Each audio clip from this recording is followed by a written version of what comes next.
Hey everyone, I'm Olivia Parker. I'm 25, barely scraping by in a tiny apartment while chasing my dream of becoming an investigative journalist. It's not easy, let me tell you, but I've always been a fighter, even when the odds were stacked against me. Growing up, everything was always about my sister, Megan, Megan this, Megan that. My dad, Richard Parker, the big shot businessman, couldn't see past his precious little princess. Me, I was practically invisible. I remember one time I got straight A's on my report card. I was so excited to show him. I ran into his office waving it around like it was a winning lottery ticket. You know what he said? "That's nice, sweetie. Did you see Megan's new dance routine?" Typical. Megan twirls in a tutu and dad throws a party. I bust my butt to get into college. Crickets. But hey, I've got my people. There's Zoe, my ride or die best friend since high school. She's the one who keeps me sane when the family drama gets too heavy. Liv, you're worth 10 of Megan, and your dad's an idiot for not seeing it. She once said, over cheap wine and even cheaper takeout. Then there's Sam, my mentor at the local paper, a grizzled old journalist who's seen it all.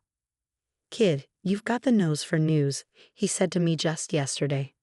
"Keep digging, and you'll go places." Speaking of digging, I think I'm onto something big.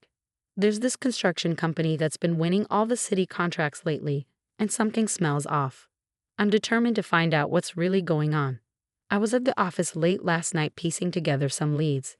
It was well past midnight when I finally called it a night. As I drove home, my mind raced with possibilities. This could be it, my big break.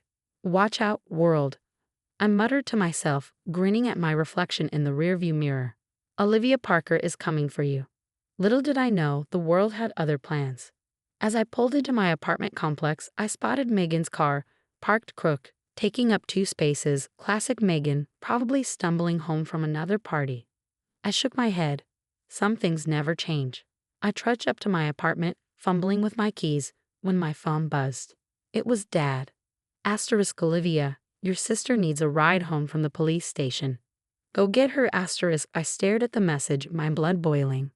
Of course, Princess Megan needed saving again.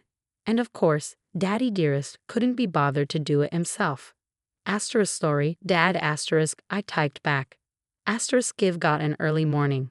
Maybe you should call her an Uber asterisk. I turned off my phone before he could reply. Tomorrow was a new day, and I had a story to chase. Little did I know, it would be a story that would change everything. That night, as I drove home from a late-night stakeout, my mind buzzed with the leads I'd uncovered. Then suddenly, headlights blinded me from behind. Before I could react, a car slammed into my rear bumper. What the hell? I screamed, gripping the wheel as my car spun out of control. The next few moments were a blur of screeching tires and shattering glass. When everything finally stopped, I found myself in a ditch, my car crumpled around me. Pain shot through my body as I tried to move. I fumbled for my phone, my hands shaking as I dialed Dad. "Dad, I've been in an accident. My car's totaled. I need help."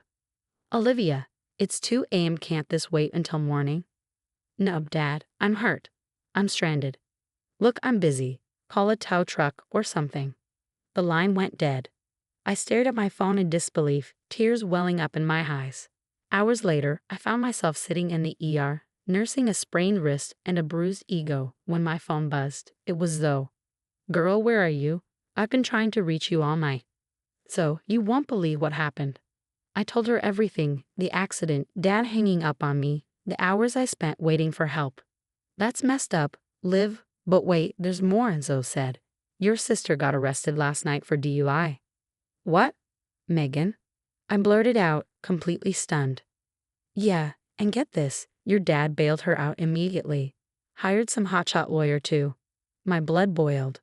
Of course, Princess Megan gets the royal treatment while I'm left to fend for myself. "I'm coming to get you," Zoe said, her voice firm. "We'll figure this out together." True to her word, Zoe showed up, helped me gather my things, and drove me home. As we pulled up to my apartment, there was Megan, stumbling out of a cab. She looked worse for wear, but definitely not like someone who'd just spent the night in jail. "Hey sis," she slurred, swaying on her feet. "Rough night." I ignored her and went inside. The next few days were a blur of insurance calls and pain meds. But as soon as I could think straight, I threw myself back into work. If my family wasn't going to have my back, I'd make damn sure my career would. I started digging into the car theft. Something didn't add up. Why target my beat-up Honda when there were plenty of nicer cars around? I called my contact at the police station. "Hey, Mike, any leads on my car?" I asked. "Sorry, Olivia, it's a dead end. Car was found torched on the outskirts of town." "Torched? That's weird, right?" "Yeah," Mike said, lowering his voice. "Between you and me, it's fishy. Matches the MO of a theft ring we've been tracking, but we can't prove anything yet." That was all I needed to hear. I started connecting the dots, following the trail. It led me straight to a local construction company, Bedrock Builders. As I was compiling my notes, a name jumped out at me, and my blood ran cold. Listed as a major client of Bedrock Builders was Parker Enterprises, my father's company. I sat back, mind reeling. Was this why Dad was so dismissive when I called? Did he know something about the theft? Just then, my phone rang. It was Sam from the paper. "Kid, you better get down here. That story you've been working on, it just got a whole lot bigger." I grabbed my coat, my heart racing. Whatever was going on, I was going to get to the bottom of it, even if it meant taking down my own family. When I stormed into the newsroom, Sam was waiting for me, a grim look on his face. "Your hunch about Bedrock Builders? It's just the tip of the iceberg. Look at this." He handed me a stack of documents. As I flipped through them, my stomach dropped. "These are my father's company records." Yep, and they don't add up. Not by a long shot. The next few days were a whirlwind. I barely slept as I pored over the numbers, trying to make sense of it all. But the more I dug, the worse it got. Embezzlement, fraud, money laundering. My father was neck deep in it. And Megan. Her wild lifestyle, the constant emergencies that needed Dad's financial intervention. It was all a smokescreen. A way to explain away the missing money. I confronted Megan at her apartment. She answered the door looking even worse than before. "What do you want, Olivia?" "The truth, Megan. For once in your life, just tell me the truth." Her face crumpled. "I didn't know at first.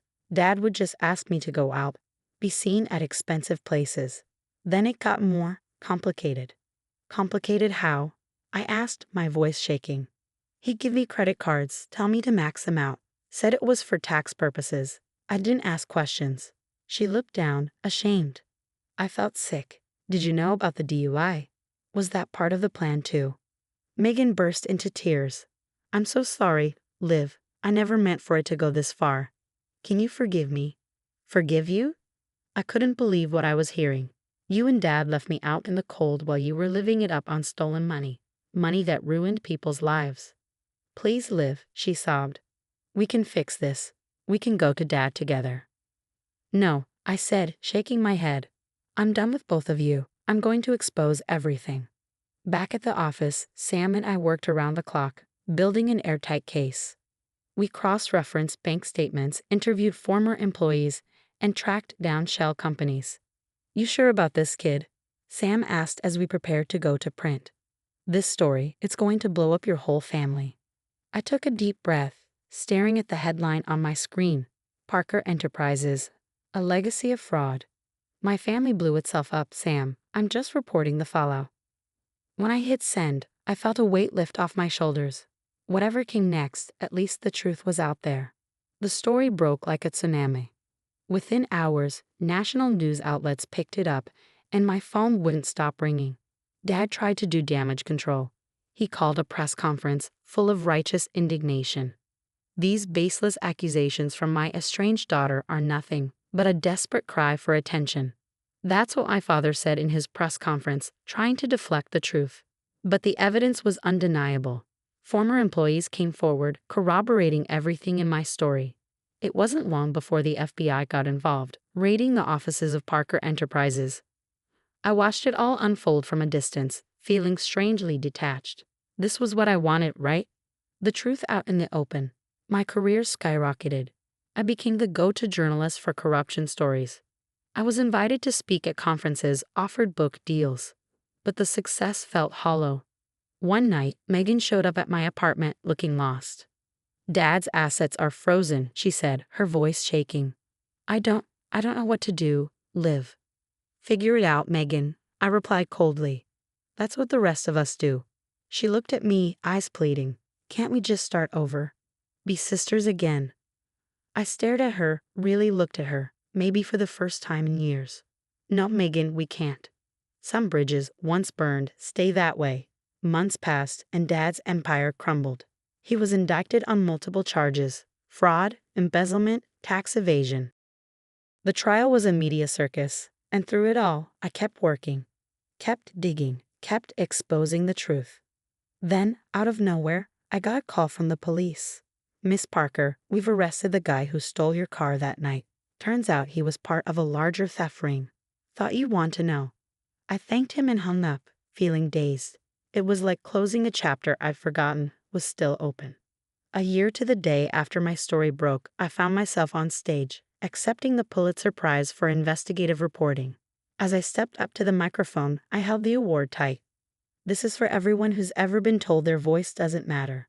For everyone who's been pushed aside, ignored, or silenced. Your truth matters. Your story matters.